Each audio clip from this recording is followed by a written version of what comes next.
जिस दिन जहर निकला उसी दिन श्रावण की शुरुआत हुई थी। कथा आती है श्रीमद् भागवत महापुराण कांतो 8 शिव पुराण और पद्म पुराण से। जब देवता और दानव ने मिलकर समुद्र मंथन शुरू किया था। उनका लक्ष्य था अमृत, लेकिन पहले निकला हलाहल विष, ऐसा जहर जिससे पूरा ब्रह्मांड जल सकता था। सभी विचलित हो गए। ब्रह्मा चुप, विष्णु शांत। तब प्रकट हुए महादेव। उन्होंने बिना एक शब्द बोले सारा जहर पी लिया और तभी से कहलाए नीलकंठ। लेकिन जहर उनके कंठ में सुलग रहा था। उस तपन को शांत करने के लिए देवताओं ने उन पर गंगा जल और बेल पत्र चढ़ाना शुरू किया। और ये समय था श्रावण मास का, क्योंकि ये महीना वही समय है जब समुद्र मंथन हुआ था। तभी से हर साल इसी मास में शिव को जल अर्पित किया जाता है। श्रावण केवल पूजा का महीना नहीं, ये अंतर मंथन का समय है। जैसे देवताओं ने मंथन किया था, वैसे ही हमें भी अपने भीतर के जहर को बाहर निकालना है। जब हम शिव पर जल चढ़ाते हैं तो असल में हम अपने भीतर के विष को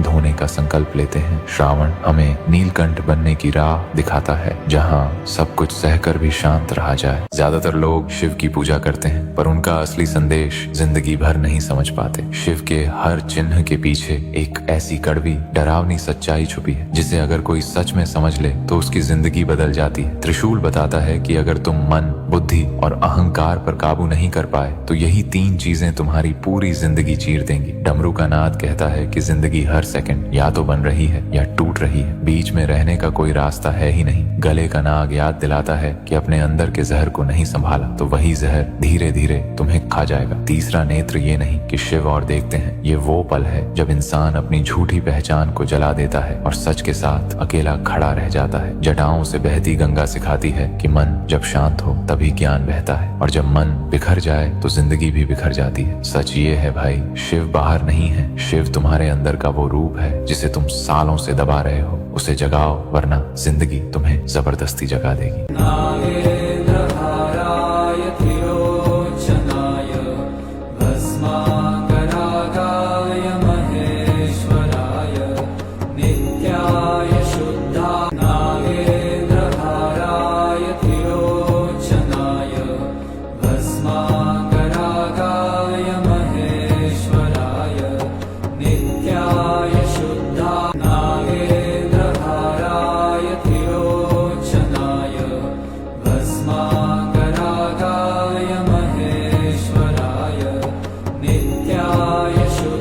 जिस दिन जहर निकला उसी दिन श्रावण की शुरुआत हुई थी। कथा आती है श्रीमद् भागवत महापुराण कांतो 8 शिव पुराण और पद्म पुराण से। जब देवता और दानव ने मिलकर समुद्र मंथन शुरू किया था। उनका लक्ष्य था अमृत, लेकिन पहले निकला हलाहल विष, ऐसा जहर जिससे पूरा ब्रह्मांड जल सकता था। सभी विचलित हो गए। ब्रह्मा चुप, विष्णु शांत। तब प्रकट हुए महादेव। उन्होंने बिना एक शब्द बोले सारा जहर पी लिया और तभी से कहलाए नीलकंठ। लेकिन जहर उनके कंठ में सुलग रहा था। उस तपन को शांत करने के लिए देवताओं ने उन पर गंगा जल और बेल पत्र चढ़ाना शुरू किया। और ये समय था श्रावण मास का, क्योंकि ये महीना वही समय है जब समुद्र मंथन हुआ था। तभी से हर साल इसी मास में शिव को जल अर्पित किया जाता है। श्रावण केवल पूजा का महीना नहीं, ये अंतर मंथन का समय है। जैसे देवताओं ने मंथन किया था, वैसे ही हमें भी अपने भीतर के जहर को बाहर निकालना है। जब हम शिव पर जल चढ़ाते हैं तो असल में हम अपने भीतर के विष को